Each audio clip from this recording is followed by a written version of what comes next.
Are you thinking about moving to the greater Salt Lake area and wondering where you should live along the Wasatch Front? Well, I'm going to give you a brief but complete idea of the different areas around the Wasatch Front. That way you can see which one would be the best fit for you and potentially for you and your family.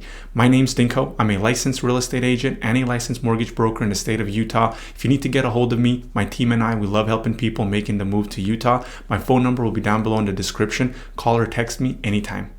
All right, let's take a look at the greater Salt Lake area, the Wasatch Front.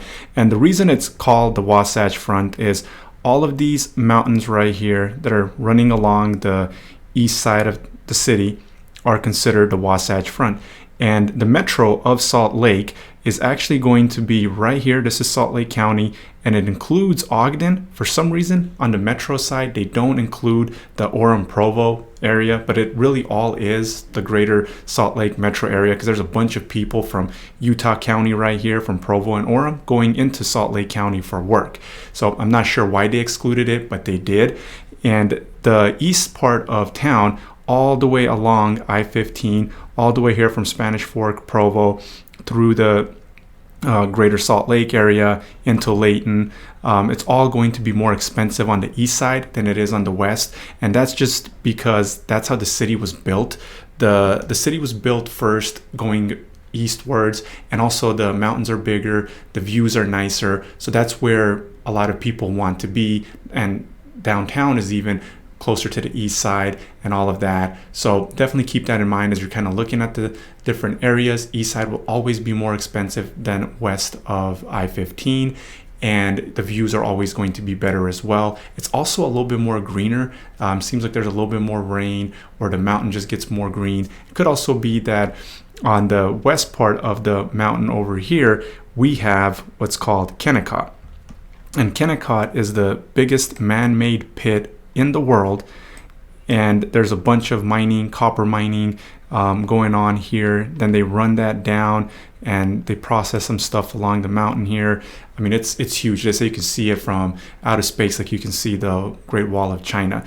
And then you have Tooele over here. So this used to be really an unknown place, but now since more and more people have been moving and there's so much growth in the greater Salt Lake area, people have started going to Tooele, to Grantsville, and it's really not that far. It is for people that grew up there. However, when you move from a different city, one that has a bunch of traffic, it's really not. I mean, from downtown, you're still just a little bit over 30 minutes, depending where you're living there. The airport is maybe within 25 minutes because the airport is going to be on the west side of town.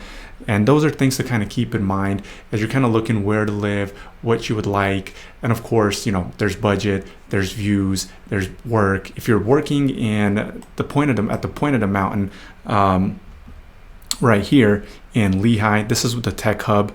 So if you're working right here, you probably wouldn't want to live in Farmington, Layton, because you'd be having, without traffic, at least a 45-minute drive, and with traffic, it would be well over an hour. Though traffic is not that bad in the greater Salt Lake area and the Wasatch Front. It's one of the best major 50 cities in America when it comes to traffic, so that's definitely a plus. Utah Lake right here, can't really swim in it. It's got a lot of bacteria. There's always algae and stuff there. Definitely not a swimming lake.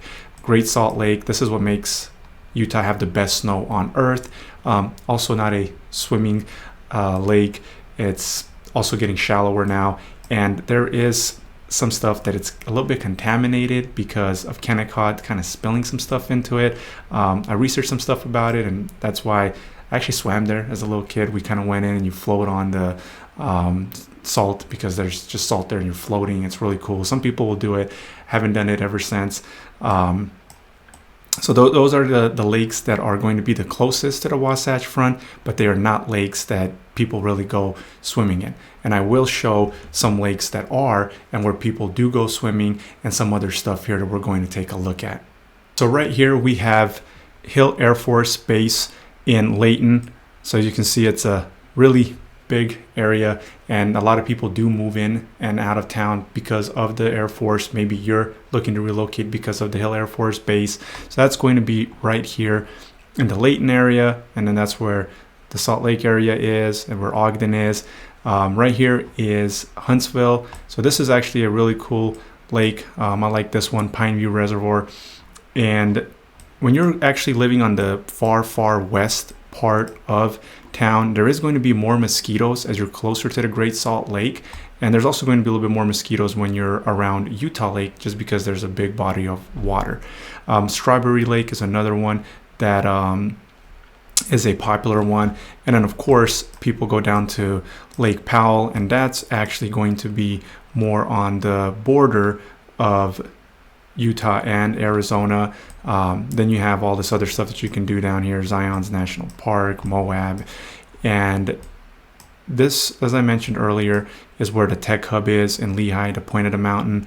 BYU University is over here, and then we have the downtown area is going to be right here, and University of Utah is going to be right here, and the east side is also going to be where Park City is. So Park City is right over here. Really expensive area. I guess the rapper Post Malone lives there or has a house, and Justin Bieber. So it's definitely a desirable area and definitely an expensive one. If you want to live above the inversions and you want to live away from the city, you want to be on top of a mountain, but you want it a little bit more budget friendly, Heber, Midway right here is going to be much more affordable. It is going to be a little bit further going to Salt Lake, but as you can see, it's a little bit closer going down towards Utah County. And maybe if you're in the tech industry, it wouldn't be too bad. And then again, if you're used to driving an hour to and from work, then that's really not going to be bad at all. And there is another small little place here, Suncrest, that's also above the inversions, if you're kind of wanting to be above that. And inversions are the pollution that gets trapped. It's in one of my other videos of the pros and cons of living in Utah. So if you want a little bit more information about inversions, definitely take a look at that video. And that's pretty much the scope of the Salt Lake, the Greater Salt Lake area layout. And everything is going to center more around the Salt Lake County. That's where majority of the jobs are. So people from over here in Tooele County, Tooele, Grantsville, Stansbury, they're going to be driving into the Salt Lake County area for work. A lot of people out of Utah County also drive into Salt Lake County, which is why I don't understand why it's not part of greater metro calculations. And of course, you have right here Davis County, Weber County, and that's going to consist of the greater Salt Lake Wasatch Front area. All of the snowboarding and skiing is also going to be on the east side of town. The trails and hikes, majority of them are going to be on the east side of town. The better views where people kind of just go and hang out. The view actually is going to be right here, and you're able to see the whole downtown area, the whole valley. We call it the tree hike because there's a tree where you can kind of see the view. I don't know the real name of it, but it's going to be somewhere right around this area, and you get to kind of see the valley from a different point. So there's a lot of different hikes and a lot of different stuff to do. And another thing is that when you start going west, it gets more of a desert, and it's because you're starting to go towards Nevada. Wendover right here is where a lot of people go gamble, since it's not legal in Utah, so they go to the Wendover area that's part of Nevada and spend their hard-earned money. And that's pretty much going to be the breakdown of the Greater Salt Lake area. And if you have any questions, you can always get a hold of me. My team and I, like I said, we love helping people that are making a move to the Wasatch Front. My phone number will be down below in the description. Feel free to call or text me anytime. Give me a thumbs up, hit that subscribe button so you're notified when new videos drop.